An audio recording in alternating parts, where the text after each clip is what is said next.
La fontaine de l'amour à la suite des compagnons.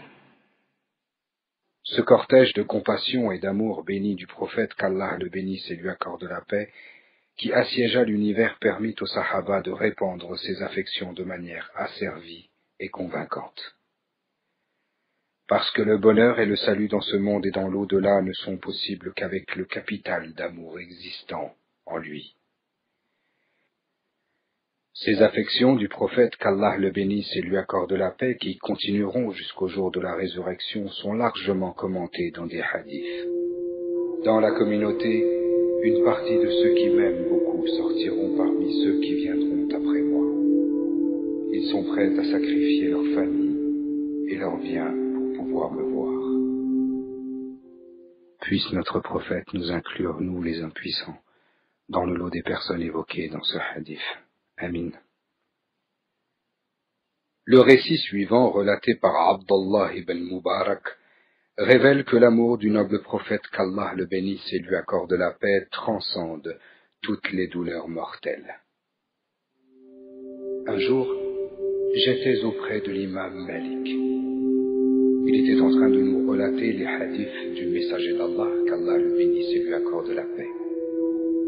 Au cours de sa narration, on pouvait remarquer sur son visage un étrange état dans lequel il était plongé. Il perdit l'équilibre de son humeur et devint complètement bouleversé. Cependant, il n'eut pas l'idée d'abandonner la récitation des hadiths du messager d'Allah. Une fois la récitation achevée et les auditeurs partis, je m'approchai de lui en disant « Ya Abdallah, aujourd'hui j'ai remarqué en toi une étrangeté. » Il répliqua « Oui, pendant la récitation, un scorpion m'a mordu à plusieurs reprises et j'ai usé de patience pour tout. J'ai pu supporter tout cela à cause du respect et l'honneur que j'ai envers le prophète, qu'Allah le bénisse et lui accorde la paix. » L'imam Malik, à cause du respect qu'il avait envers tout lieu où le prophète, qu'Allah le bénisse et lui accorde la paix, avait posé le pied, n'est jamais monté sur une monture à Médine. Il ne portait pas de chaussures non plus.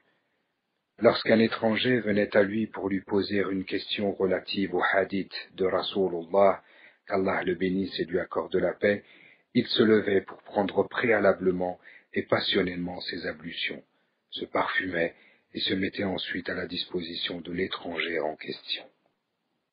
Il se préparait ainsi conformément à la spiritualité de l'envoyé d'Allah. Et comme il allait être sur le point de réciter les vénérables expressions de ce dernier, son attention était à son plus haut degré. Lorsqu'il était imam à Rawza, il avait l'habitude de parler à voix basse. Lorsque le calife de cette époque, Abu Ja'far Mansour, parlait à haute voix, il disait « Ô calife, baisse la voix dans ce lieu. » L'avertissement portant sur l'interdiction de s'exprimer à haute voix en la présence spirituelle de l'envoyé d'Allah a été respecté par les Sahaba qui étaient plus vertueux que toi. Pareillement, l'imam Malik, sans se fâcher, s'était excusé auprès du gouverneur de Médine. Le jour de la résurrection, j'aurai honte de me porter plaignant contre un petit-fils du prophète. Hazrat Ahmad Yasavi, l'un des plus grands personnages de la communauté, affectionnément relié au prophète, qu'Allah le bénisse et lui accorde la paix, décida à l'âge de 63 ans de vivre dans une pièce sous terre et continua sa vie en prêchant l'islam jusqu'à sa mort. L'imam Nawawi, le grand savant spécialiste en sciences du hadith et juge-interprète de la loi islamique, refusa durant toute son existence de consommer de la pastèque, pour n'avoir pas su comment cet être lumineux, le prophète, qu'Allah le bénisse et lui accorde la paix, en avait consommé. Durant toutes les étapes de sa vie, même quand il avait l'opportunité d'en manger, il s'excluait de toute attitude qui n'était pas celle du prophète, qu'Allah le bénisse et lui accorde la paix.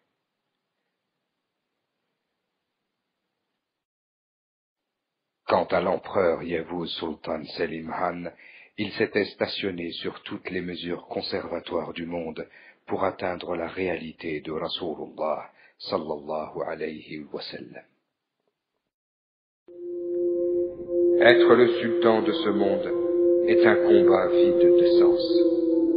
Devenir le serviteur d'un ami d'Allah est la chose la plus incomparable, dit-il en exprimant son immense désir et l'importance qu'il accordait à se rapprocher des amis du prophète, qu'Allah le bénisse et lui accorde la paix. À l'époque, c'était une pratique ayant servi aux empreintes pour faire graver un aphorisme. Bazmi Alem, afin d'exprimer le droit au respect de la compassion que le Seigneur accorda à Muhammad Mustafa, qu'Allah le bénisse et lui accorde la paix, déclama les vers suivants. De l'amour est né Muhammad. Sans Muhammad, l'amour est désespéré. De sa manifestation, Bazm Alam est atteint. Fuseli, dans un panégyrique célèbre, exprime ainsi cette approche. Ô œil, ne verse pas de l'eau sur les larmes de feu présentes au fond de mon cœur, car elles ont été allumées par l'amour du messager d'Allah. Car l'eau n'est pas la solution au feu de l'amour ressenti au fond de soi. Le feu de cet amour ne peut être éteint. Perplexe, mes yeux ne savent pas d'où les cieux obtiennent leur couleur. Mes larmes ont-elles infiltré les cieux, ou ont-elles vraiment la couleur de l'eau? Que le jardinier arrose le jardin de roses pour qu'il ne défleurisse pas. S'il arrose une rose fanée, elle devient une eau pour 1000 roses. Que le jardinier ne soit pas peiné d'arroser son jardin de roses. Car s'il arrose 1000 jardins de roses, ô messager d'Allah, en aucun cas une rose comme ton visage ne s'ouvrira. Si je meurs avec le désir de baiser les mains des amis, que ma terre qui constitue une épreuve soit l'amant de l'eau. Avec mon désir inassouvi d'embrasser sa main, mes amis, si j'expire, moulez un pot de ma terre, et avec elle présentez un peu d'eau à mon bien-aimé. Une lumière extraordinaire que même le soleil satellise. Une remarque poétique appartenant à Sulayman Chelebi, qui conçoit même le soleil comme tournant autour du grand prophète, qu'Allah le bénisse et lui accorde la paix. Le sultan Ahmed avait une représentation des empreintes de pas du prophète, qu'Allah le bénisse et lui accorde la paix, sur son turban, et avait l'intention de recevoir l'inspiration de ce qu'elles évoquaient, notamment les vers suivants. Ce que je porte au-dessus de ma tête, comme une couronne, est-ce le pied propre et béni, le pied pur du sultan des prophètes? Du jardin des prophètes, il est une rose après tout. Ainsi soit couronné Ahmed par la terre de cette rose. Le même amour est articulé par Udei en ces termes. La bienveillance de mon retour est un plaisir bienheureux, Ya Rasulullah. Les craintes de l'amour est un remède, Ya Rasulullah. Accorde ton intercession à Udei, qu'elle soit intérieure ou extérieure.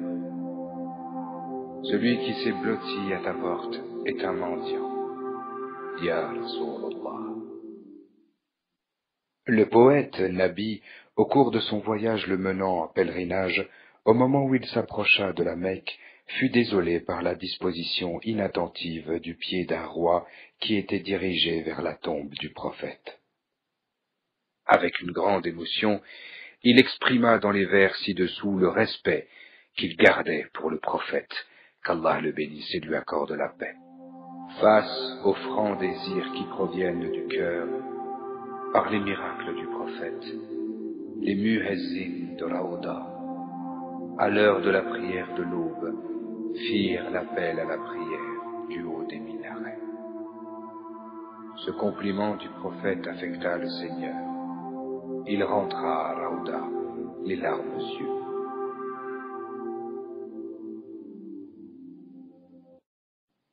Et Saad Effendi, l'un des plus grands cheikhes de l'époque, en faisant une comparaison avec le feu, exprime dans ses vers son amour brûlant, gardé envers le prophète, qu'Allah le bénisse et lui accorde la paix.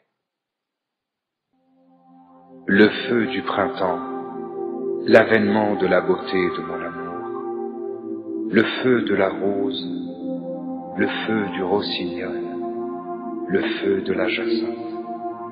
Mon amour, suite à l'apparition de ta beauté, le feu de la rose, le feu du rossignol, le feu de la jacinthe, le feu de la terre des épines, le feu de l'hiver sont amoureux de toi. C'est la lumière du soleil qui brûle une phrase d'amour, le feu du langage, le feu du cœur et même le feu des larmes et des charges divines, qui éclaire tous les amours, son visage béni rayonne de clarté comme la lumière du soleil. Pour cela, le feu de l'affection, le feu du cœur, le feu de ses deux yeux pleure par amour. Peut-on laver un martyr avec ce feu? Le feu du cadavre, le feu du suaire, et même le feu de la bonne saveur. Est-il possible de laver un martyr amoureux avec tant de feu? Le feu du cadavre, le feu du suaire, l'eau douce également lave le martyr. Un poète contemporain très touchant, autrefois chrétien, qui adopta le nom de Yaman Dédé, après avoir expérimenté l'enthousiasme suscité par la lumière muhammadienne, devenant un croyant particulièrement sensible et un dévot aimant du prophète, qu'Allah le bénisse et lui accorde la paix, écrivit le poème suivant. Si je reste assoiffé, si je donne la vie dans ces déserts qui brûlent, je ne ressentirai aucun mal. Je ne sentirai pas la chaleur des volcans qui brûleront au fond de moi et au fond des océans. Si les flammes descendent des cieux et que je me retrouve en plein milieu, je ne les ressentirai pas.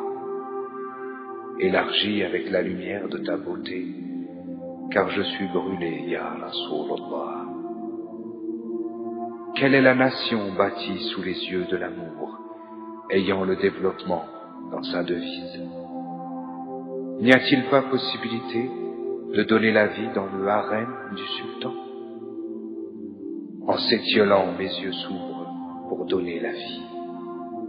Élargi avec la lumière de ta beauté, car je suis brûlé, ya Rasulallah. Je tords le cou, je suis malheureux. Cette inquiétude est pour toi une leçon. Je me suis brûlé les lèvres dans un feu qui tourne. S'il rend mon cœur assoiffé de sang, gratifie Kidmir, le chien d'Hacham Kaif. Élargis avec la lumière de ta beauté, car je suis brûlé, ya Rasulallah. Kemal Edib Kürküoglu donne une voix éloquente à l'excitation et au ravissement des cieux occasionnés par le Mi'raj, l'ascension du prophète, qu'Allah le bénisse et lui accorde la paix. La nuit du Mi'raj, pour regarder fixement son visage. À la terre, en signe de gratitude, les cieux tombent prosternés. Fiévreusement, portant son ihram chaque soir, le Saint-Esprit peine pour entrer par sa porte comme invité. Celui qui voit une fois crie « Allah, Allah », espérant avec leurs esprits perdus revoir son visage. Le messager d'Allah était une telle personnalité que ceux qui l'ont accepté comme guide et qui se sont conformés à lui sont devenus également semblables aux brillantes étoiles des cieux. Ils sont devenus les personnalités les plus distinguées de l'humanité et sont parvenus au bonheur et à la tranquillité éternelle. Les Sahaba, les amis du Seigneur, ainsi que les véritables croyants, ont tous bénéficié de la vertu et de la grâce dans la mesure qui leur permettait de pouvoir demeurer à proximité du prophète de l'univers, qu'Allah le bénisse et lui accorde la paix.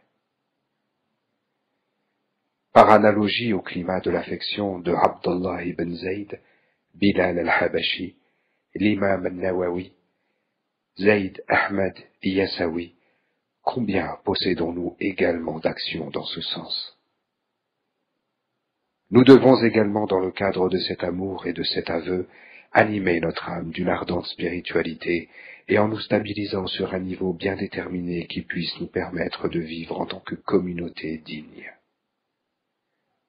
Ici, les différents cas liés aux grands personnages de l'islam ayant été évoqués plus haut constituent certainement des mesures resplendissantes de personnalité. Cependant, il demeure les exaltations des liens d'amour et de plaisir développés envers le prophète, qu'Allah le bénisse et lui accorde la paix.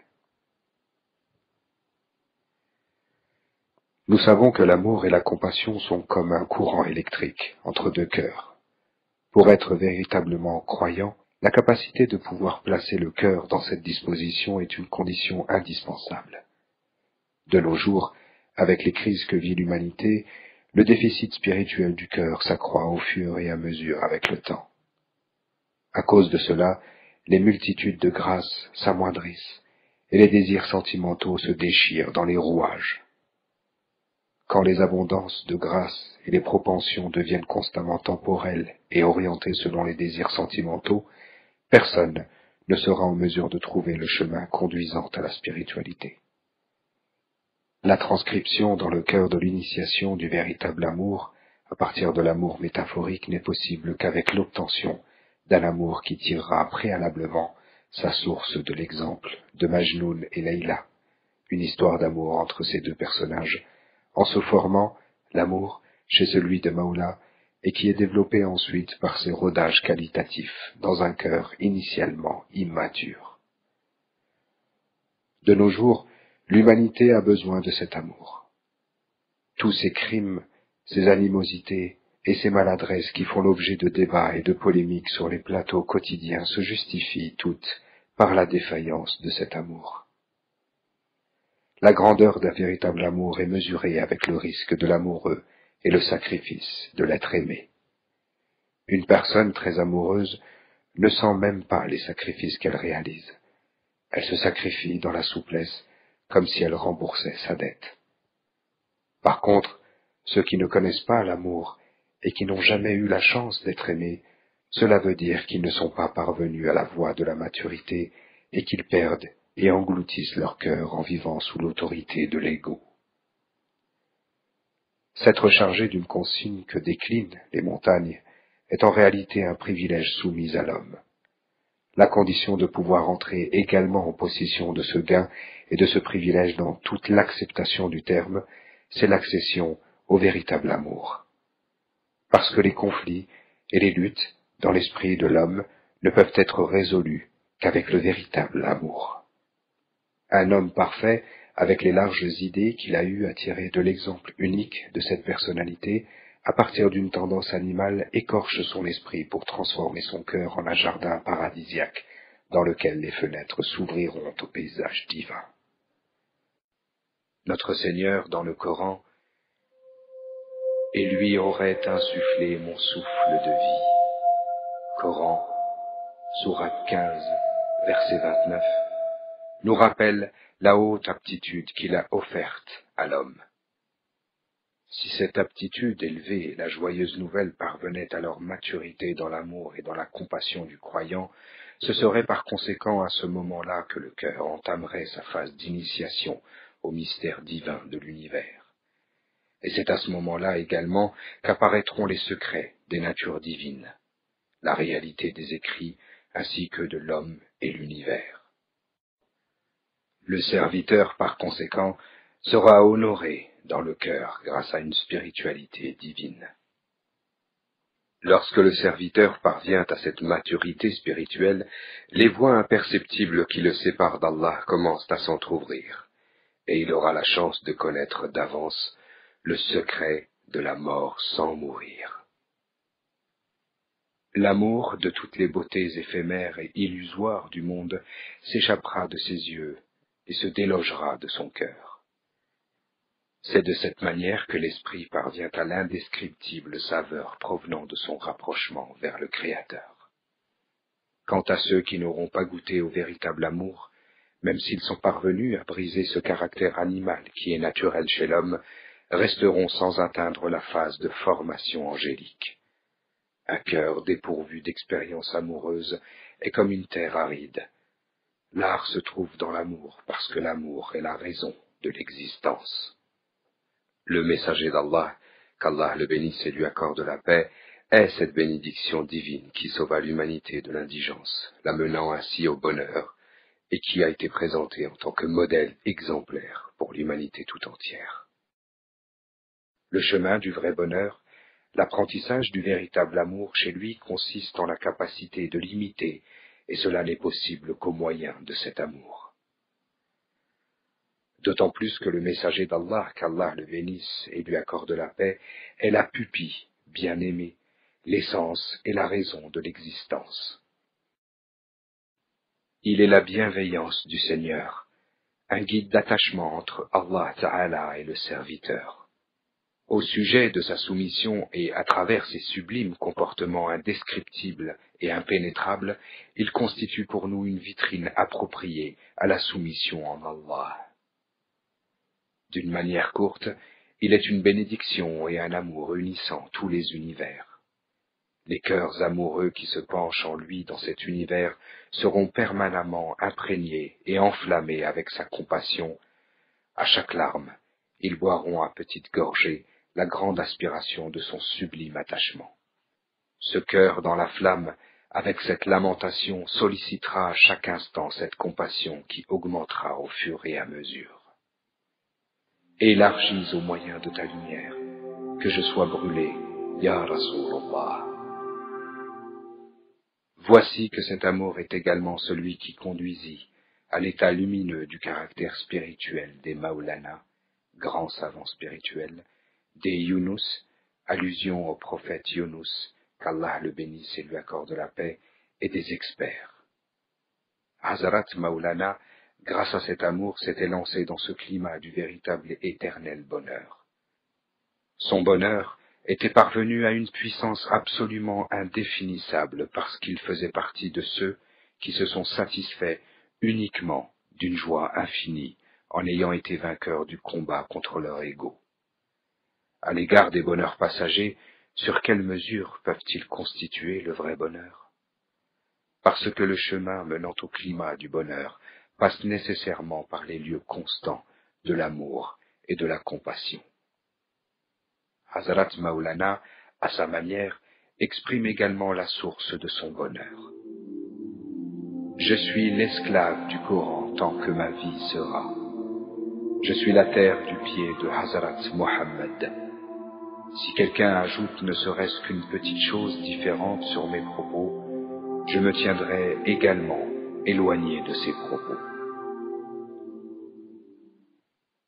Ici, être la terre du pied du prophète, qu'Allah le bénisse et lui accorde la paix, signifie mener une vie basée sur son amour et être assidu à ses sunnas en toutes choses.